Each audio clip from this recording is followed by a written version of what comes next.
RTP. 8 horas con 49 minutos.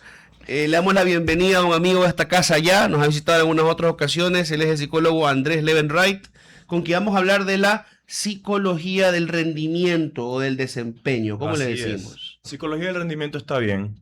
La psicología del rendimiento realmente es el estudio, la ciencia de cómo la mente y las emociones nos juegan en contra o a favor en situaciones de alta presión. Por ejemplo, si es que eres alguien que está a punto de dar una presentación importante ante un auditorio, si es que eres un hombre de negocio que está a punto de cerrar una negociación importante, una situación de alta presión. Y por supuesto, abarca la psicología deportiva, si es que eres un atleta que está a punto de jugar un partido importante o algo así, cómo la mente y las emociones influyen en el rendimiento. A diferencia de la psicología, entre comillas, normal, tradicional, que es cómo la mente y las emociones influyen en el día a día. La psicología del rendimiento es el estudio de cómo la mente y las emociones influyen en estas situaciones específicas de alta presión. Y una pregunta, ¿y se puede realmente aislar la psicología del sujeto en términos generales y ponerlo en una psicología de este, vamos a decirle, momento de la verdad? Bueno, hay que entender que el sujeto, lo que sea que el sujeto piense o sienta, es por sus circunstancias de vida. Entonces no hay que aislarlo, sino contextualizarlo, entenderlo, conectarlo con sus circunstancias de vida y a raíz de esta conexión trabajarlo para poder navegarlo. Y así pues generar herramientas que puedan ayudarlo muchísimo en estas circunstancias. Y estas implicaciones son unas implicaciones que van más al ámbito formativo, amplio del desarrollo de estas carreras en las cuales las personas tienen que estar Sí. expuestas a estos momentos de la verdad, o se trata más bien de intervenciones puntuales frente a eventos específicos. Ambas, 100% ambas. Tanto en el ámbito formativo, es una rama muy importante de la psicología que si es que es parte, por ejemplo, de un pensum educativo del área de psicología, fuera muy importante y fuera muy valioso. Asimismo, en situaciones puntuales, por ejemplo, en el ámbito laboral, si es que es algo que una empresa le interesa capacitar a sus empleados en este ámbito, también muy valioso. Entonces, la respuesta es ambas. 100%. Déjame ser muy básica en la pregunta, por favor. Eso es más o menos cuando tu cuerpo te dice que no, pero tu mente te dice que sí. Sí, o al revés. ¿Sí? Sí, sí. Ahora, ¿cómo imparten cursos o talleres o seminarios considerando que cada ser es un mundo? Literal, cada ser tiene sus propias limitaciones, miedos o confianzas. Sí, voy a responder esa pregunta con un ejemplo. Yo, como psicólogo de esta rama, atiendo muchísimos atletas. Ya. Y lo que diferencia, y un poco viendo los casos de estudio de atletas que pueden rendir al máximo nivel, pongámonos atletas que están compitiendo en el más alto de los estadios, por así decirlo. ¿Cuál es el éxito? El éxito no es dejar de pensar estas cosas o de tener estos miedos, sino el éxito es no permitir que estos miedos tengan como una conexión con tu cuerpo, conexión con tu rendimiento. Lo voy a poner aún en un ejemplo más específico. Por ejemplo, en el caso del tenis, muchas veces los tenistas, cuando tienen mucho miedo por dentro, no le pegan a la pelota de una manera suelta y agresiva como le deben pegar, sino que por los miedos le pegan de una manera como cohibida. Ahora, ¿esto es momentáneo el manejo o el control del miedo? Me imagino que también sales a un estadio, lo pongo en el fútbol, el abucheo, el insulto también debe crear un entorno agresivo para el que hay que prepararse mentalmente.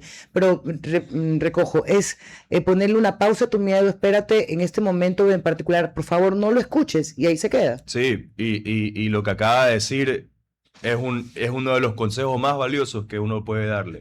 Repítemelo para anotármelo, por favor.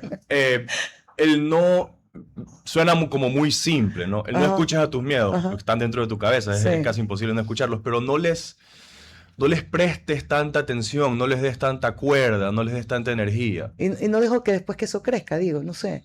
O no es mejor enfrentarlo. Al revés, la negligencia puede ser con respecto a los miedos, porque los miedos realmente son irracionales y lo peor que uno puede hacer es darle tanta cuerda porque los miedos no van a ceder. Entonces, entenderlos como miedos irracionales y así como usted dijo, de una manera muy como perfecta, realmente lo dijo, decirles a los miedos, en este momento no. Son miedos irracionales, no les voy a hacer caso. Me llamó la atención algo que mencionaste, ¿no? ¿Cómo puedes tú identificar el estado psicológico del tenista que le da a la raqueta o le da la pelota con la raqueta de forma cohibida? Y lo digo porque generalmente uno se imagina al psicólogo en general como esa persona que te espera en su oficinita y ubiquémonos en el colegio, pues, ¿no? Y viene el chico de la cancha, valió gabardina, como se dice coloquialmente, llega deprimido, yo no tengo futuro, se sienta en su sillita y habla con el psicólogo que siempre estuvo en la oficina. Pero cuando tú me hablas de observar al jugador, me pregunto, ¿un psicólogo deportivo también tiene que observar al jugador, estar al borde de la cancha, saber del deporte? Sí, 100%. 100%. Y saber del deporte en el sentido de seguirlo. De que obviamente sirve el psicólogo mismo haber estado en esa situación, por supuesto. Pero lo más importante de todo es analizar los casos de estudio del deporte. Los casos de estudio siendo los atletas que logran dominar este aspecto y los atletas que no. Entonces, ¿cuáles son las variables que inciden? O sea, qué es lo que hacen los atletas que logran dominar este aspecto? Un poco replicándolo, los casos de estudios. Andrés, tenemos el asunto del miedo, que parece ser el eje central de esto. ¿Es el miedo realmente el eje central de la psicología del rendimiento, la lucha contra el miedo, o hay otras dimensiones que debemos considerar? Siempre es muy valioso, si bien el miedo es el eje central para responder a la pregunta, pero también es muy valioso analizar de dónde viene el miedo. Y ahí también uno tiene que hacer, uno como psicólogo y también el atleta mismo, ¿no?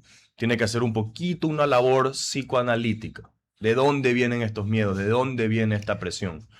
¿De qué circunstancias de mi vida? ¿De qué voces que he tenido en mi vida están viniendo? Para desmantelarlas. Entonces, sí, el miedo es el eje central, que es el eje que se trabaja.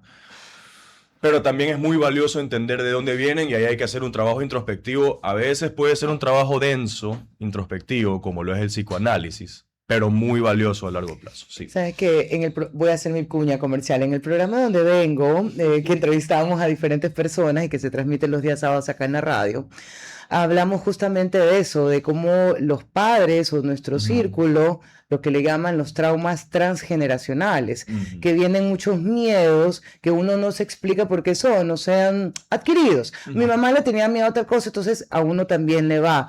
Pero ya en el campo de abrirse, porque no todo el mundo le gusta contar, ¿cómo hacen el abordaje para los deportistas, por ejemplo? ¿Cómo le dices, oye, necesito saber de tu infancia, de tu vida, desnúdate, porque uno termina desnudándose con el psicoanalista para poder ayudarte en el deporte? Es un trabajo largo y es un proceso largo. Poniéndome en los zapatos entre comillas, del paciente o del deportista, entiendo el por qué a un, entre comillas, un desconocido no le vas a decir todos tus traumas de antemano, lo cual involucra temas familiares muy íntimos y cosas muy íntimas y personales. Por eso, de ser el caso que el atleta se abra de esa manera, es algo que toma muchísimo tiempo y la confianza de la persona. Tienes que ganarte la confianza de la persona para poder recién ahí entrar. Ahora, ¿ustedes han podido medir la eficacia de la aplicación de la psicología? A ver, como un ejemplo, ¿no? Si se puede medir en resultados de ganar partidos, de rendimiento, ¿cómo se mide?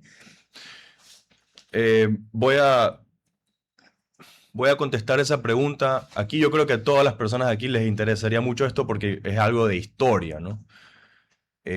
¿Cómo nace la psicología deportiva? Nace realmente en los años 60 y 70 en la Unión Soviética. Cuando me parece que para las Olimpiadas de Múnich, los psicólogos de la época se dieron cuenta que si es que le das una intervención mental a los atletas que iban a participar ahí, había un grado de incidencia enorme versus el grupo de control, o sea, a los que no se les da la intervención mental. ¿Y cómo se lo medía para responder su pregunta?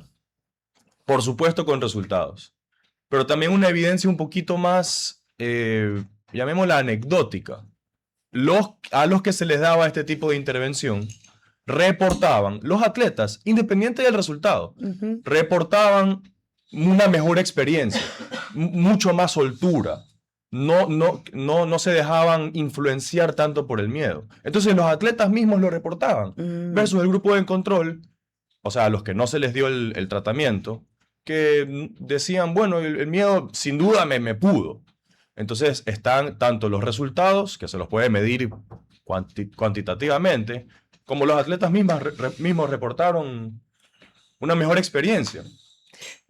Si me permite solo una y rapidita, ¿cuál es el miedo más repetitivo en el fútbol? No me diga el penal, por favor. En el fútbol. No sé, déjame Penal enunciar. penal, algo adherido al penal puede ser parecido. Sí. Un fallar una pelota importante. Que El jugador del Manchester que se comió, pues... El Arsenal, sí. El jugador del Arsenal que sí, que se comió el penal ahí. Sobre todo cuando te pagaron por tu pase en esta temporada como 80 millones de euros. Tú también le pones otro elemento, pobre hombre. Y pongámosle un elemento más importante. Si es que nos vamos a regir por lo que realmente yo creo que, además del dinero, lo que realmente les importa a estos jugadores, que es decepcionar a una fanaticada, ¿no? Qué peso. Específicamente la del Arsenal, que es tan empedernida. 20 y pico años, ¿no? Que... Bueno, estoy confundiéndome. ¿Cuánto tiempo que no iban a jugar una final así? 20. Sí. 20 que no jugaban y no han ganado nunca ese torneo. Muy bien, 9 horas con 1 minuto, ya estamos al borde del corte comercial, pero no queremos irnos sin antes, primero, Andrés, agradecerte tu presencia y segundo, pedirte que nos compartas tu contacto, cómo encontrarte. Bueno, en redes, en Instagram estoy como Psic Andrés Levet, eso es PCIC, o sea, las primeras 4 letras de psicólogo, PCIC Andrés Levet, ahí está mi nombre escrito en la pantalla. Andrés Levet es Lebed. Entonces ese es mi Instagram. Ya saben cómo encontrarlo, viene con mi recomendación, espero que también el panel haya disfrutado. Nos vamos a un corte comercial ahora sí, pero en breves minutos regresamos con más aquí en RTP. RTP.